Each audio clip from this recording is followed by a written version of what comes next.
Sylvie's Seahorse, written by Mara Bergman, read to you by Miss Keating.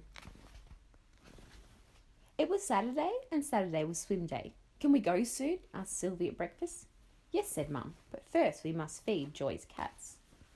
Joy lived next door. Whenever she went on holiday, Sylvie and Mum looked after her cats. Joy was away now, visiting her sister in Jamaica. Sylvie liked going to Joy's house. As soon as she and Mum and Jamie arrived, the cats ran straight up to her. "Meow, meow," they said as they rubbed against her legs. "Hello, Shirley and Graham," said Sylvie. "Hello, Gypsy."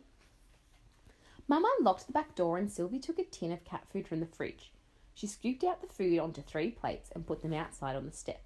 The cats gobbled it up. Walking home afterwards, Mum said, "You're such a big help, Sylvie."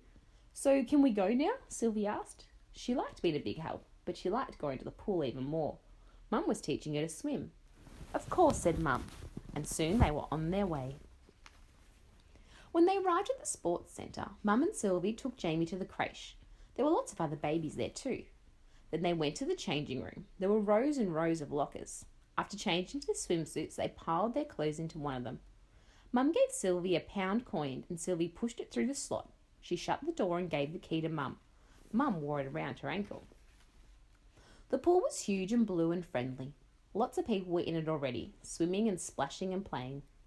Sylvie and Mum went down the steps in the shallow end. They pretended they were mermaids. Then Mum turned into a crocodile and chased Sylvie, calling, "I'm gonna get you." After a while, Mum said, "Time to do some proper swimming now. Let's see how far my little fish can swim today." Sylvie liked it when Mum caught her a fish. Mum held Sylvie around the waist and started walking. Sylvie pulled her arms through the water and kicked her feet. Then Mum let go. Sylvie's feet sank straight to the bottom. "Let's try again," said Mum. But again it didn't work. "Let's try the other way," said Sylvie. Sylvie went to the side of the pool and Mum stood in front of her. Sylvie stretched out her arms and kicked her legs and Mum caught her. "Good," said Mum. "Let's do that again." But this time when Sylvie kicked off, there was a huge splash as one of the big children jumped into the pool. Sylvie went under the water. Water got in her mouth and ears and nose. Mum rushed over as Sylvie came up again. She was spluttering and coughing. Then a lifeguard came over. "Are you okay?" she asked. Sylvie didn't look very happy, but she nodded anyway. "She just had a little scare," said Mum. "Thank you." Then, "Shall we have another go, Sylvie?" But Sylvie didn't want to. She'd had enough swimming for one day. As they got dressed, Mum said, "Let's get Jamie and go to the cafe. I think we could do with a treat."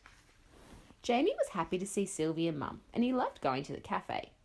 While Sylvie ate her muffin and drank her apple juice, she watched the swimmers. Some were bigger than Sylvie, and some were smaller than Jamie. Some were standing, and some were swimming. Some were splashing too. Sylvie's swimming hadn't gone all that well today, but she would try again. She would try and try and try.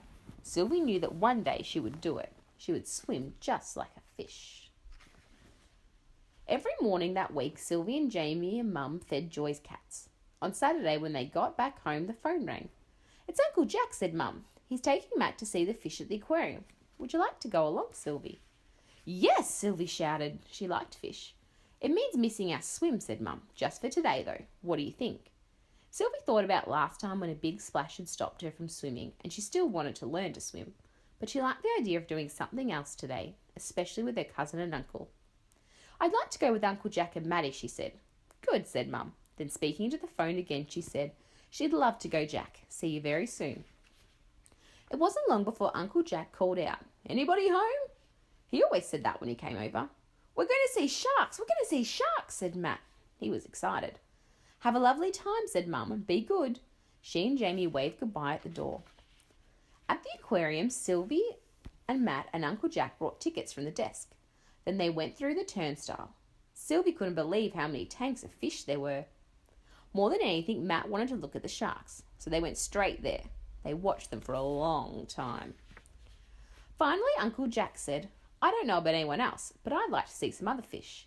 And they did.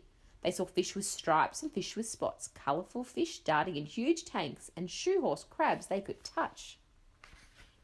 They came to a room with smaller tanks. In the first one were creatures that looked exactly like horses, or at least their heads looked like horses' heads. Their bodies curved round and ended in long tails that curled forwards. "Aren't they amazing?" said Uncle Jack. "What are they?" asked Sylvie. They're seahorses, said Uncle Jack. Seahorses are a very special type of fish. See the way some of them are holding onto the plants? They're also the slowest swimmers in the world. The seahorses were not like nothing Sylvie had ever seen. They were different colours, blue and red and green and brown. Their eyes kept moving, and the seahorses seemed to drift instead of swim. Usually they have a breeding program here, explained Uncle Jack after reading the sign on the wall. Some seahorses are endangered, and aquariums help to protect them. In the next tank was a seahorse with a very large tummy. It was rocking back and forth, back and forth. Tiny bubbles began to drift upwards.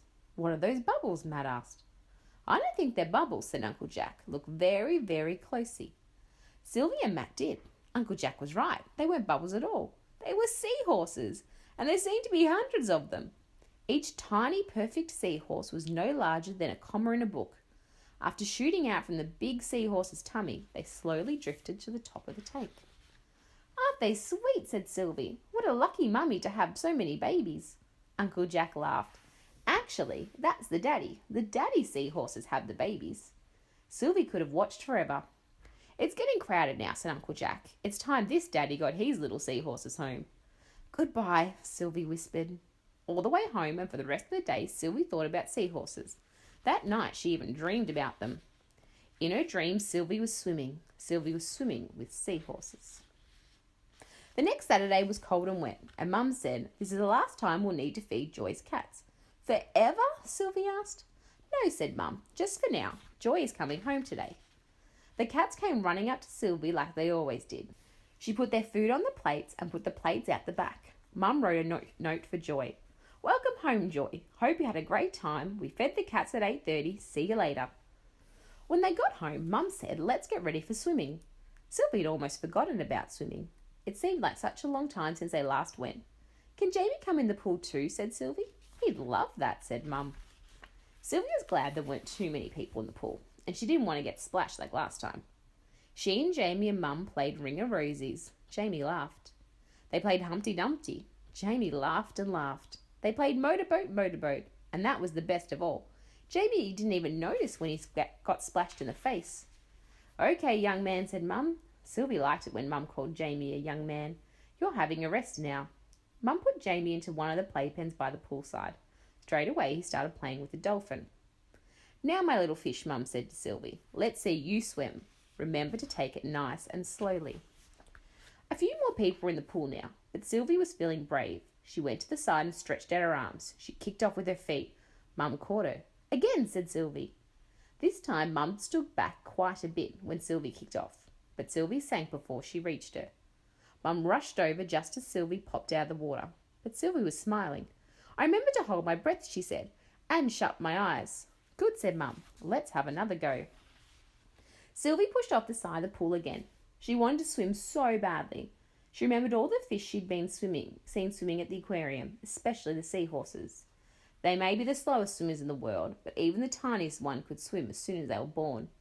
Sylvie kicked and stretched out her arms. She cupped her hands and brought them down into the water. There was so much to think about. She remembered to keep kicking and moving her arms. She would do it. She would do it. You've done it, said Mum. And she had. Sylvie had gone all the way across the pool. You are a fish, said Mum, hugging her. My very special fish. Just as they arrived back home, Joy came over. Hi, she called. Thanks so much for looking after the cats. Any time, said Mum. We enjoyed it. Sylvie couldn't wait to tell Joy her news. I swam all the way across the pool today, she said. That's wonderful, Sylvie, said Joy. Well done. Then I've really got the perfect present for you. Joy handed Sylvie a very small parcel. There was one for Mum too. She gave a larger one to Jamie. Sylvie opened the parcel and found a seahorse. It was silver and its tail could move. Sylvie could hardly believe it. It's amazing, she said. Seahorses are amazing, said Joy. I saw some in the sea when I went swimming near where my sister lives. As Sylvie held the seahorse, she pictured Joy swimming with seahorses. Then she thought of her visit to the aquarium with Uncle Jack and Maddie and all the baby seahorses. They were amazing. Then Sylvie thought about learning to swim, and that was amazing too.